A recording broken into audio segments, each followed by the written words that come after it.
انا احسن واحد في الدنيا، ما بحبش المظاهر، ما بحبش الانسان اللي يقول لك انا جبت، انا عملت، انا سويت، انا جبت يالا احلى طقم واحلى ماركه. هم كل ده فاكرين ان كل حاجه الهدوم وكل حاجه الماركات وكل حاجه عندهم انا صدقني والله مش اهم حاجه كده. اهم حاجه القلوب الصافيه، القلوب اللي جوه، العقل الصافي، اللي نيه كويسه. مش اهم حاجه والله العظيم ما الفلوس والشياكه والكاوتش الماركه والهدوم الماركه. والله العظيم ما اهم حاجه عندي انا بالذات، ماليش دعوه بحد. انا اهم حاجه عندنا القلب الصافي، العقل الصافي.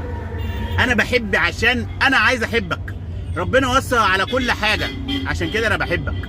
وسع الاخ والام والاب وكل حاجه كويسه. عامل الناس بضميرك، ما تعاملهمش بضميرهم هم، عشان لو انت عملت بضميرهم هم يبقى انت هتمشي على تربيتهم هم. لكن انا بتعامل كان اللي انا اتربيت عليه، الحنيه والاحترام والادب والاخلاق، واللي جوه ده مش اهم حاجه. ده اللي جوه ده والله العظيم بقول لكم كده، يا ريت كل شاب وبنت وست وراجل كبير او صغير مش فارقه، ست كبيره ولا صغيره مش فارقه، بنت صغيره ولا كبيره مش فارقه، اهم حاجه المعلومه توصل لكم، المعلومه توصل صح، تفهموها صح، اوعوا تفهموها عكس، عشان انتوا لو فهمتوها عكس زي ما اتربيتوا عليه.